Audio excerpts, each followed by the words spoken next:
All right, I see your hand raised, Ebony, so feel free to give your comment. Hello, my name is Eboni Neal Cochran. I'm not a chemist, I'm not an engineer, and I'm not a physician. Who I am is a mother, wife, sibling, and daughter living in a community impacted by a cluster of Title V chemical facilities commonly referred to as Rubbertown. My testimony should be taken as serious as the aforementioned professionals.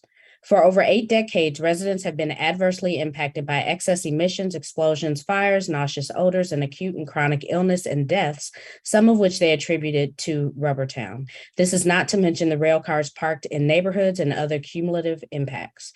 This RMP draft requires facilities with the highest hazard processes with offsite impacts to conduct emergency response drills a minimum of every 10 years.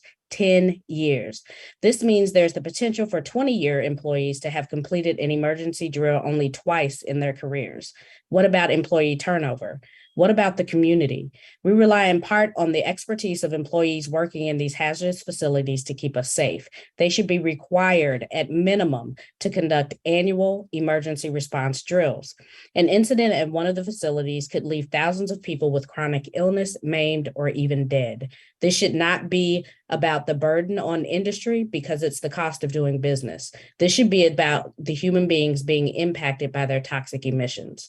Although my comments are geared more toward disaster management, the goal should always be disaster prevention. That is, eliminating the threat. This is what people living at the fence line need from you.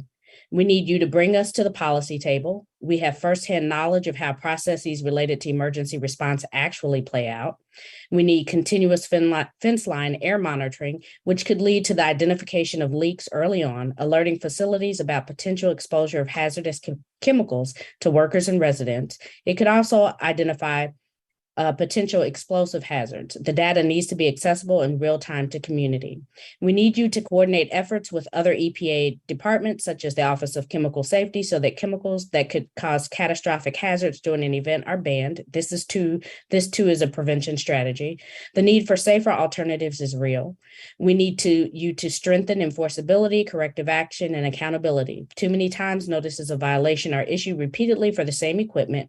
We need accountability piece to be strong enough to change behavior. I need you to realize that my family should not have to create bug out bags in the event of chemical disaster. My husband and I should not have to instruct our son on which items he is responsible for, along with his pre-filled backpack in the event that we have to evacuate.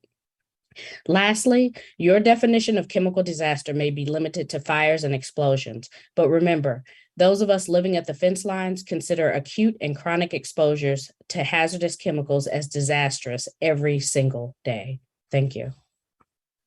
Thank you very much.